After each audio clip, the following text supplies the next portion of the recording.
Negara produsen kendalikan dunia perdagangan lalu kendalikan dunia keuangan. Itu persepsi old mind. Pasar modal dan pasar uang lah sebenarnya pengendali dunia keuangan. Dan ini persepsi new mind. Neraca perdagangan positif dianggap baik dan solusi bernegara oleh old mind. Faktanya selama menjabat malah impornya membesar. Lalu selalu negatif dagang dengan kakak tertua Tiongkok. Jujur, entah bagaimana kok sekarang kakak tertuanya negara komunis ya. Dan diterima luas lagi pemahaman bahwa tidak apa-apa bekerja sama dengan negara komunis. Yo wes, kita lanjut. Toh jabatan old mind ada batasnya. Kembali ke kalimat awal, negara produsen akan kendalikan dunia perdagangan dan dunia keuangan. Itu strategi Tiongkok. Di mana negara defisit alias yang Tiongkoknya surplus, pasti negara yang kalah tersebut akan dipaksa pakai yuan. Catat ya, ketika sebuah negara pakai mata uang negara lain untuk transaksi, artinya negara tersebut kalah ekonominya. Kita lihat strategi serangan ekonomi dari ilmu ekonomi. Money 1.0 adalah uang hanya sebagai alat bayar pelancar transaksi. Kemudian uang menjadi alat modal yang disebut money 2.0. Kemudian uang menjadi alat kendali ekonomi disebut money 3.0. Salah satunya debt trap. Yang Tiongkok lakukan pintar. Dari money 1.0 langsung ke 3.0.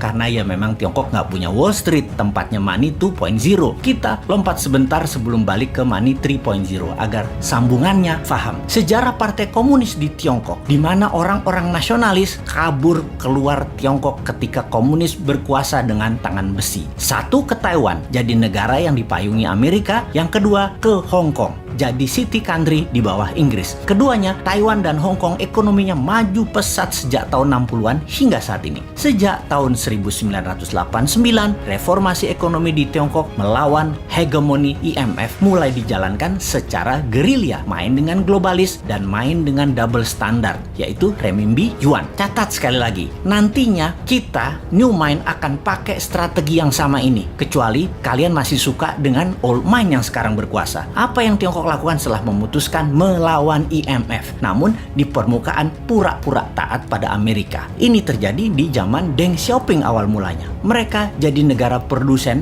buruh murah. Maklun mengerjakan sebagai tukang jahit apa saja yang disuruh globalis. Lalu perlahan menggeser dari maklun tukang jahit menjadi negara produsen. Maklun ini adalah strategi agar terjadi pembiasaan. Ketika awal menjadi negara produsen, Tiongkok mengizinkan pemalsuan atau kopi atau tiru merek-merek ternama dunia untuk beredar di dalam negerinya. Semakin mahir, maka mulai negara membiayai sektor hulu produsen, pabrik-pabrik dengan uang renminbi yang uang tersebut tidak boleh beredar di luar negeri, hanya boleh beredar di Tiongkok. Inilah awal tahun 90-an mereka lakukan ini semua secara masif, secara gila-gilaan. Apa saja dibangun. Dan setelah menjadi pengendali produksi, mulai ekspansi di tahun 2013 dengan strategi BRI, yaitu Belt Road Initiative. Perlu banyak negara yang harus dikendalikan oleh Tiongkok. Perlu banyak negara yang penduduknya lapar dan pemimpinnya lemah agar mudah dikendalikan agar membeli barang-barang Tiongkok dan menggunakan mata uang Tiongkok. Awalnya dengan memberi pinjaman. Namun bukan uang tetapi barang, seperti jalanan dibangunin. Pokoknya jadi barang. Jembatan dibangun jadi barang, pelabuhan, bandara, jaringan kereta api yang semuanya punya kesamaan, yaitu pelancar jalur angkutan barang guna menciptakan ketergantungan terhadap produk Tiongkok dan kelancaran distribusi barang. Kemudian kendali atas pasar yang kebetulan semua bergeser ke digital. Jadi strateginya adalah beli dan ambil semua jaringan marketplace milik pengusaha lokal sebuah negara agar isi produknya adalah barang-barang buatan Tiongkok. Begitu sudah tercapai ketiganya, maka tahap keempat, mata uang Tiongkok dipakai sebagai alat transaksi. Pertama, sebatas transaksi dua negara. Nanti tahap kelima sampai ke pasar-pasar tradisional bisa pakai yuan. Ingat, ketika keluar negeri, yuan yang disebut. Itu membedakan asal uang itu. Walau kalau ditanya di Tiongkok, bagi mereka sama itu yuan atau renminbi. Namun kita pahamlah, kita kan ngerti bernegara, ngerti bagaimana Tiongkok bermain, dan ngerti cara memainkannya. Sayang aja masih sedikit yang percaya